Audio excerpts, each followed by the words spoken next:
want to read you just a little story really quick out of Think and Grow Rich by Napoleon Hill. Now, this story is called What I Would Do If I Had $1 Million.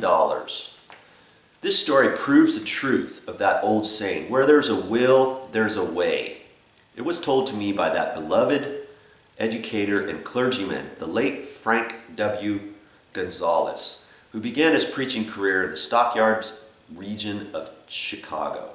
While Dr. Gonzalez was going through college, he observed many defects in our educational system, defects which he believed he could correct if he were the head of a college.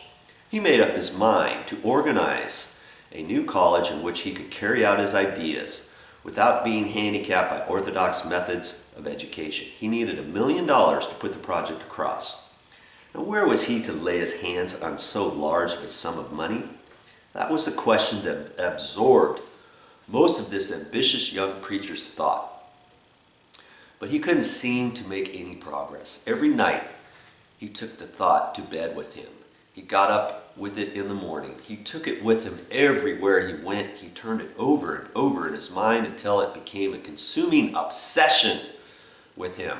Being a philosopher as well as a preacher, Dr. Gonzalez recognized, as do all who succeed in life, that definiteness of purpose is the starting point from which one must begin. He recognized too that definiteness of purpose takes an animation, life, and power when backed by a burning desire to translate that purpose into its material equivalent. He knew all these great truths, yet he did not know where or how to lay his hands on $1 million. The natural procedure would have been to give up and quit by saying, well, my idea is a good one, but I cannot do anything with it because I never can procure the necessary $1 million. That is exactly what the majority of people would have said, but it was not what Dr. Gonzalez would have said. What he said and what he did are so important that I now introduce him and let him speak for himself.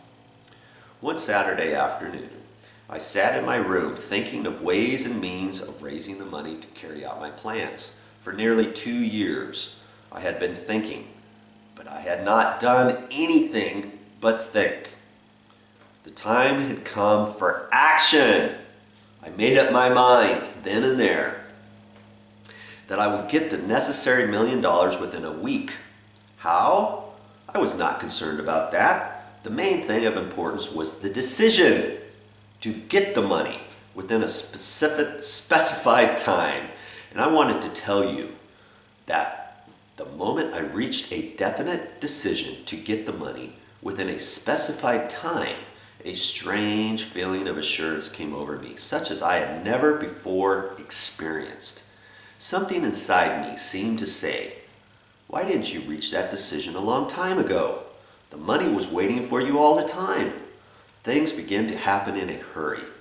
Now, did you catch all that? He decided something, he made a decision, and he went for it. Things began to happen in a hurry. I called the newspapers and announced I would preach a sermon the following morning entitled, What I Would Do If I Had $1 Million. I went to work on the sermon immediately, but I must tell you, frankly, the task was not difficult because I had been preparing that sermon for almost 2 years. Long before midnight, I had finished writing the sermon. I went to bed and slept with a feeling of confidence, for I could see myself already in possession of the $1 million. He saw himself already in the possession of it. That's very important to realize. The next morning, I arose early, went into the bathroom, read the sermon, then knelt on my knees and asked that my sermon might come to the attention of someone who would supply the needed money. While I was praying, I again had that feeling of assurance that the money would be forthcoming. In my excitement, I walked out without my sermon and did not discover the oversight until I was in my pulpit and about ready to begin delivering it. It was too late to go back for my notes, and what a blessing that I couldn't go back. Instead, my own subconscious mind yielded the material I needed. When I arose to begin my sermon, I closed my eyes and spoke with all my heart and soul of my dreams. I not only talked to my audience, but I fancy I talked also to God. I told what I would do with $1 million if that amount were placed in my hands. I described the plan I had in mind for organizing a great educational institution where young people would learn to do practical things and at the same time develop their minds. When I had finished and sat down, a man slowly arose from his seat, about 3 rows from the rear, and made his way toward the pulpit. I wondered what he was going to do. He came into the pulpit, extended his hand, and said, "Reverend, I liked your sermon. I believe you can do everything you said you would if you had $1 million. To prove that I believe in you and your sermon, if you will come to my office tomorrow morning, I will give you the $1 million. My name is Philip D. Amore." Young Casales went to Mr. Amore's office and the $1 million was presented to him.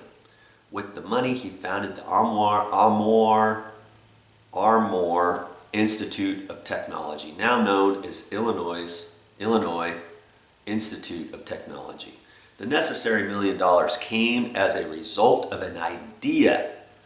Back of the idea was a desire, which young Casales has been nursing in his mind for almost 2 years. Observe this important fact.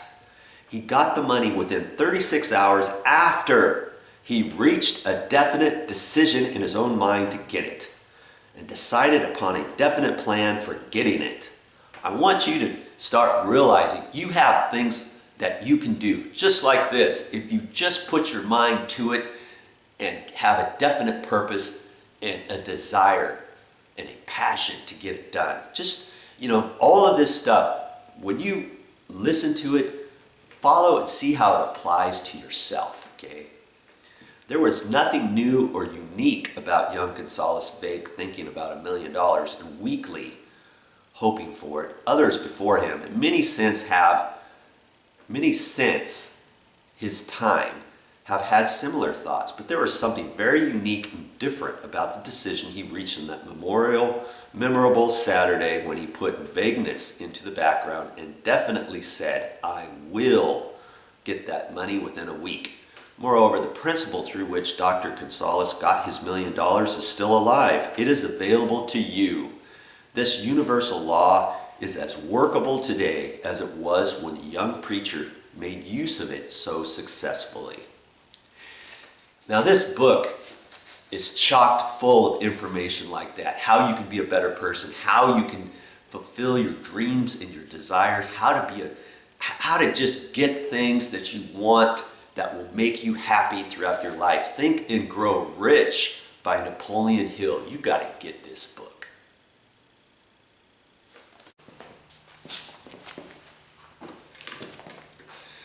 Now, why did I read you that story out of this book? Because I want you to get this book, Think and Grow Rich, okay?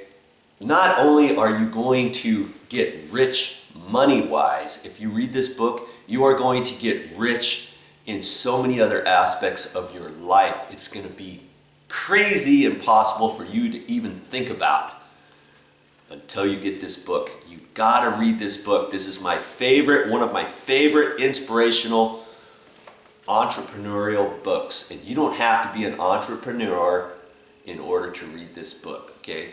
It's gonna cost you like the cost of a pizza to buy this book and read it. Now, see, this book looks pretty new. That's because my old book that I had, the cover's off of it and the first couple pages are off of it. The back page is off of it because I read it so much. The purpose of this book is to make you a better person, okay? And the best way to read this book is you read it through the first time. You don't write anything down or anything. Just read it and absorb whatever you can get out of it. The next time you read it, and they say to read a book 3 times, okay? You've got to read this at least 3 times. The first time, just like I explained. The second time, you are then going to start making some notes, earmarking the different pages, write certain things down. The third time, you're gonna start applying this stuff. Write this stuff down and do what it says for you to do. You'll be amazed at what you can get out of this book, okay? Think and Grow Rich, Napoleon Hill. You've got to get it.